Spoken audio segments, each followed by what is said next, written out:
Alright, so here's another voiceover. This is my primary bench day. So, started benching on kilos like a few weeks ago, starting this new gym. And honestly, kilos feel pretty great. And bench frequency hasn't been really down, and I have been really detrained on the bench. Again, just trying to get back into the groove of things, been on a cut, all of these cope on why my bench is pretty mid, but that was 140 kilos, and now this is 142.5 kilos, so about 315.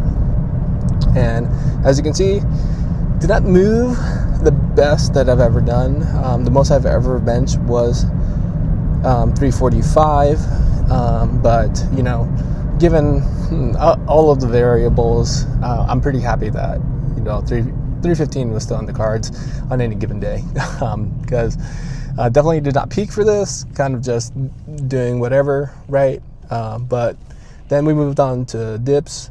This was a 245s and 15 pounds, so 105 pounds extra. And this dip bar is such a game changer compared to doing it on the assisted pull-up / assisted dip machine. It gives me a very standard range of motion. I really try to get my chin to the horizontal part of the bar, and the grip on the bar is just very fat, so I can really stack my joints. And being able to load the weight like this and being able to load the weight, standing on a box and then kind of walking into it, makes it so much easier than having to climb up a set of steps on the assisted pull-up machine. But speaking of assisted pull-up machine, we then moved on to some pull-ups. In between those dips, I was doing some bodyweight pull-ups, just to kind of to make sure that the skill is still ingrained. They do feel quite effortless now, being on the cut. And I think that the wide grip pull-ups especially have been paying its dividends. The wider grip is much harder, hence why I'm doing the assisted.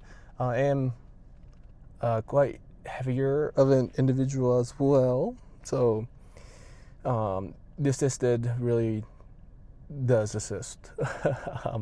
But these feel great, really focusing on having an extremely vertical pull, which I feel like is very, very hard when people do pull-ups. They you kind of have an arch or a curve in the movement pattern. So with the assisted, you're really able to work on that vertical pulling power straight up and down. And then chest supported row of choice is the T-bar row here. And these feel really great. And with the T-bar row too, as you add weight, it gets exponentially harder, because the more weight you add, the more further up the center of mass is. So your lever arm essentially becomes a lot harder. So when you're progressing the weight, don't feel bad if adding 10 pounds all of a sudden feels like you're adding 20. And then we did this tricep machine. That was very repetitive. But these feel quite phenomenal. I'm going to work on to see if we can full stack these. And then once we full stack them, then I think I will move on to a different machine. And then with my upper body days, typically do the 3 back movements, do some type of vertical pull, and then I do some type of chest supported row, really focusing on the mid back, and then I do some type of row, really isolating the lats. And in this case, this is a vertical one arm pull down. These feel phenomenal on the handle that this machine has, but honestly, you can do this with any of those lat pull down machines with the D handle, then it'll feel fine. But this movement also acts as an oblique movement. When I am pulling down, I'm thinking about pulling my elbows to my hips, as you guys have probably heard a lot. But then I'm also crunching to that side, as you can see in this clip here, which is a lot more apparent. But you really do feel that contraction on your obliques.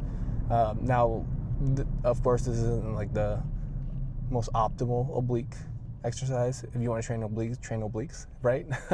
But as we're progressing these, right, it's just like an added benefit, and a little momentum doesn't really hurt too much.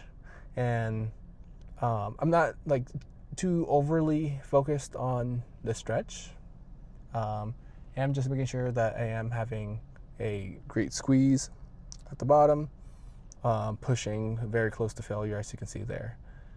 And then moved on to the Paramount seated shoulder press. Now, this honestly is one of my favorite machines here. The curve and the movement for this shoulder press is just so freaking phenomenal. You don't feel the shoulder press in your tricep at all. Typically with the seated shoulder press with traditional dumbbells, right?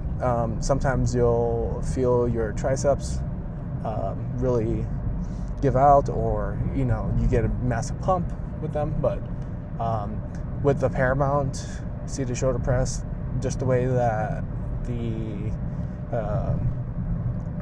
machine is designed, you feel it all in your lateral delts. So love that machine. And then we supersetted that with this rear delt machine, which I also love, right? And then moved on to some preacher curls. And again, this is the Strive preacher curl, and it has 3 different settings. Kind of went through all of those, focused on the squeeze. And then that was pretty much the workout. Cuts going well, the lifts are progressing nicely. Gotta just make sure that I lock in and really follow a consistent program moving forward. So we'll catch you guys on the next one. Glad to share my progress. Peace out.